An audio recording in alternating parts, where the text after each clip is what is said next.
Riwruog Gavanas otimo romo makende kawuono ka gitwak ewi chal mar dongruok e counties kod midhiero ma 10 counties kale.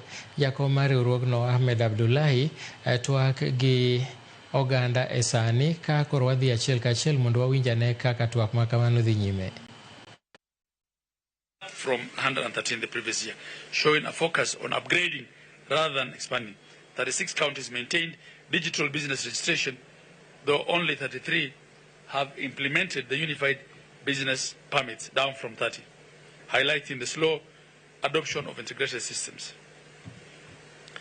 Trade licenses issued have risen by 66% from 506,855 to 842,931, reflecting increased business formalization.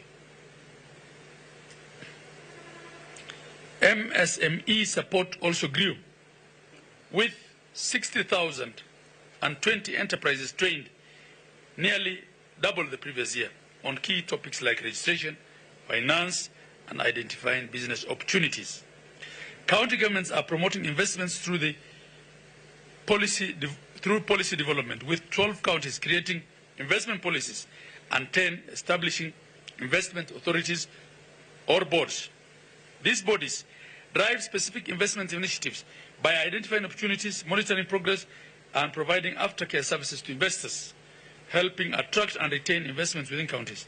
Additionally, 34 counties are currently implementing county aggregation and industrial parks Skype, with 13 counties projected for completion and commissioning before the end of this calendar year.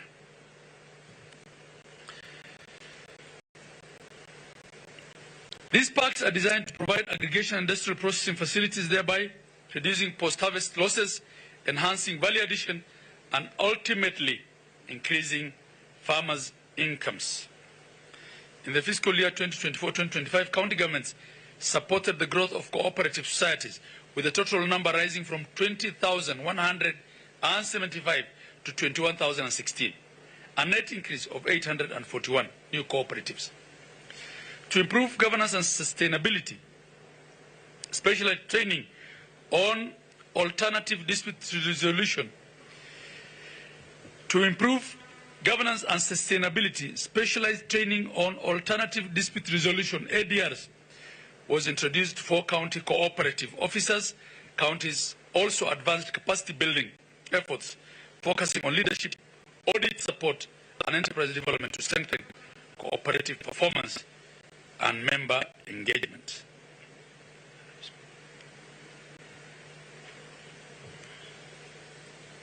Ladies and gentlemen, on tourism and wildlife, counties are increasingly adopting integrated tourism planning, with Embu and Nyandarua counties developing tourist master plans. However, legislative gaps remain, as some rely on partially aligned finance or conservancy acts.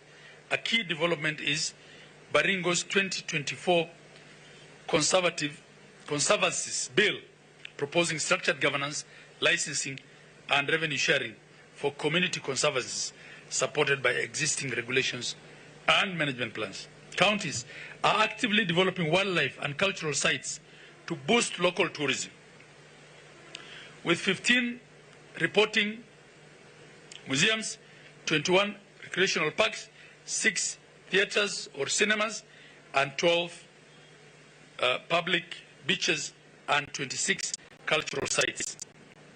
These attractions help preserve heritage and drive local economies. To enhance tourism, counties are creating niches and niche experiences like ecotourism, agro-tourism, and cultural circuits, while also improving infrastructure such as roads, airstrips, and visitors' facilities. They also use digital platforms to promote events like the festivals and expos.